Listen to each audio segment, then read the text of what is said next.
Well, it's finally time. The album that's prophesized to exceed all albums. The final chapter of Sturgill Simpson, the Ballad of Dude and Juanita.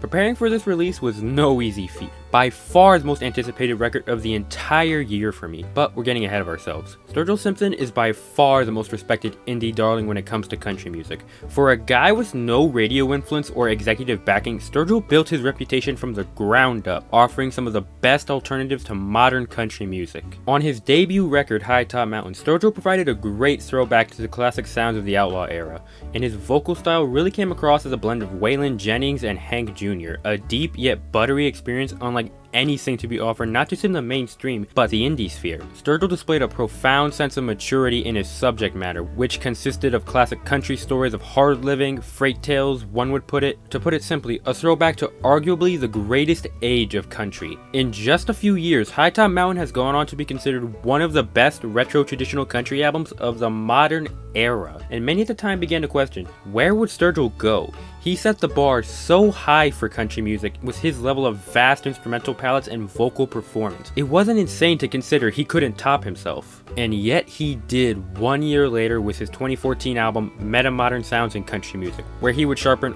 all the techniques and musicianship within High Top Mountain. And it really represented his true debut of lyrical prowess. Meta Modern Sounds in Country Music is considered by many, including myself, as one of the single best country albums of all time for its enhancements in the production sphere and truly exemplary songwriting. It was at this point many began to hail Sturgill as a savior of country music, putting him on a pedestal as a god within the genre.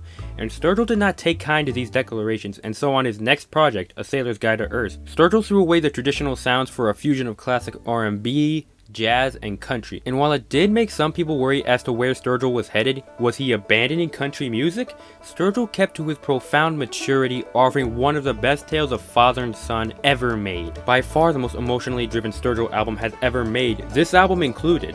It was for this daringness Sturgill would go on to win the highly coveted Grammy Award for Best Country Album, and also be nominated for Album of the Year in the overall categories, a major victory for the indie realm of country. And while I wouldn't call Sailors a personal favorite of mine, everything about it was still at such a high quality and really did elevate the standard for experimentation in the realm of country music. And once more, Sturgill would ditch this newfound sonic identity and went on to produce the electro rock record entitled Sound and Fury. While personally not a good record in my eyes, did win the eyes of many with once more how daring Sturgill was, even if it wasn't that effective in my eyes. He also remade a few of his more iconic songs with a bluegrass musical style on his Cutting Grass sessions. Over the past 4 records, Sturgill has built up a reputation as arguably the most respected country artist of the modern era. And if you didn't know, Sturgill has said he was crafting a Christian tale inspired by legacy artist Chris Christopherson, spanning across 5 albums. So technically, this is the final chapter in this mythological story Sturgill has crafted. After 2 very experimental albums, Sturgill has seemed to reel it back in for a more calmer, more collected, and very story-driven record. In fact, rather than telling what would seemingly be the end for the story of Sturgill Simpson, it's rather the beginning. The Ballad of Dude and Juanita is a concept record telling the story of a half-Shawnee named Dude rescuing his partner Juanita from an outlaw named Seamus. Dude and Juanita are in fact Sturgill's grandparents, giving the story Sturgill shares with us a very personal touch. I find not as much compelling, but something I can sympathize with. The album really plays off as an audio novel or even a film with the amount of narrative presence placed within the album. For anyone who loves classic westerns, The Ballad of Dude and Juanita will very much be a must listen for you, almost as if it was a storybook exposition before the story actually happens. And it takes the form of a militaristic march where you get a continuous growth in volume of the sounds of the cannons on a battlefield. Technically, this story takes place during the Civil War in 1862, so it's a nice touch. The song itself is fine, but I'm not really going to listen to this unless I'm listening to the album fully. The first Sturgill song is Old Dude, which serves as an introduction to the main protagonist of this story. It's a really graphic tale of this rugged man living off the land. You have some great effects applied to this, like the gunshots. One on the saddle and one on the ground. The following track is a classic bluegrass ballad with some hints of gospel. In this song, the bandit Seamus kidnaps Juanita, and rather tell the story of violence, it rather takes on a calmer tone describing the aftermath. And the story itself serves as a prep for a journey and reassuring Dude's children they'll all come back. Some might prefer something more exciting, but this calmer tone I think serves it quite well. And if that's something you're looking for, Shamrock is a bit of a bop describing the noble steed that is the mule Shamrock. How he only has one master and how he can take blistering winds mountains, scorching deserts, and so on and so forth. Sturgill definitely has the most fun with this track with how he vocally performs on it, but after all the fun we had with setting up these characters, we reached track 5, Played Out. And if you know anything about common album structure, track 5s are by far the most emotional of them all. Played Out is everyone, Dude, Sam the dog, Shamrock the mule, on the verge of death, barely surviving this quest, and they have yet to find a trace or trail to Juanita. I wouldn't necessarily call it a dark track, but definitely a graphic one. Sturgill, as usual, goes out of his way in enveloping us in this story with all the gritty imagery. And by the time you near the final seconds, it turns out Sam the dog has passed away.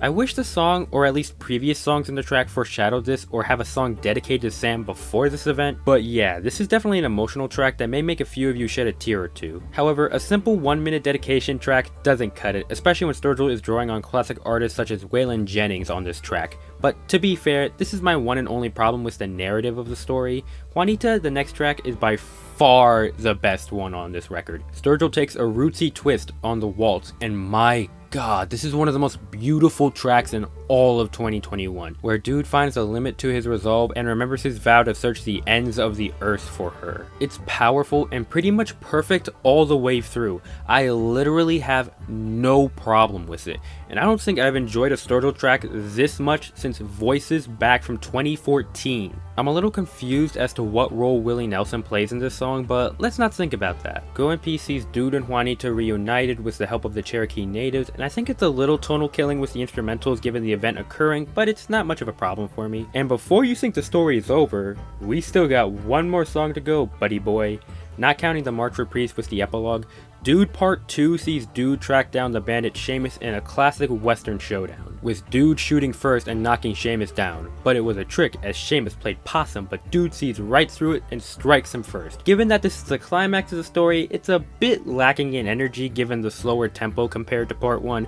If anything, I'd rather have the tempos reversed, but the final minute and a half is really beautiful and gives us a happy ending to this story. Overall, the story flows relatively smoothly, everything comes off not as episodic, but continuous. All of these things should add up to one of the best concept albums ever, right? Right? Not quite. While I do think this story is executed extremely well, I'm left sitting here wondering, why did we need this story? It's quite beautiful and engaging, yes, but what is the story telling us? Frankly, I don't think it tells us anything of true value, and that's kinda disastrous when designing concept albums. So that's a major issue for me in the grand scheme of things. Meanwhile, the sound of this record continues the uniqueness of the 5 main Sturgill records with its moderation of the bluegrass genre. There are moments on here where you can see it goes against the more traditional or musical conventions of bluegrass, aiming for something more modern, yet holds on to the tradition the genre holds, which is something I've been begging a lot of these mainstream artists to do. For example, the blending of the deep vocals on Shamrock, which is very bouncy and uses a lot of production techniques you didn't see in your OG bluegrass albums of the 60s and 70s. The fiddle definitely gets the most love on this project in Dude Part 1, giving it a tense grit I find really compelling. And of course, Juanita, which is all of these great musicians giving it all on full display. Everything about that track is just beautiful. Probably my top song of the year as of now. I think lyrically, this album is in a bit of a weird place. It doesn't shy away from giving us every detail, the imagery is quite vivid and graphic. However, I don't think it's as smart as some of Sturgill's other projects. It comes off less poetic and rather more descriptive. And I'm fine with descriptive, it's something I really encourage in albums. However, a sense of poetry to this story would have carried it much farther for me. In terms of delivery, this album for the most part is pretty exemplary. Sturgill takes on a wide variety of vocal styles from classic bluegrass to outlaw to even some Latin influence. There are moments where he sort of loses me, especially in tracks dedicated to Dude. They don't feel as strong or rather as alive as other records. But apart from that, this is his best album in terms of his vocals in years. Now comes the big question. Is this the best Sturgill record now? Short answer, no. I think for as daring and how tightly written the Ballad of Dude and Juanita is, it does have its weaknesses holding it back from, at least for me personally, being on the level of meta-modern sounds in country music. Sturgill doesn't give his best vocal performance for as sharp as it really is, and frankly, Sturgill knows the legacy of metamodern sounds, and since its release has never tried to clone its success and critical highs, which is something I truly respect from him. But even if it isn't the best, or even my personal favorite, the Ballad of Dude and Juanita serves as such a fitting close for Sturgill's musical career at the moment, going from a traditional outlaw record to these many new and experimental concepts for country music that have rapidly changed the critical sphere of the genre to a calmer and more country-esque bluegrass album serving as a dedication to the stories of the Midwest, which, at least for me, wraps up Sturgill's story of self-identity as his own individual. Sturgill Simpson has earned a legacy more profound than any indie artist. He has made waves in the industry, earning him widespread acclaim and respect, and this record completely secures his legacy for me. Rating wise, I'm feeling a very strong 8 out of 10 on the Ballad of Dude and Juanita. What a conclusive and satisfying record.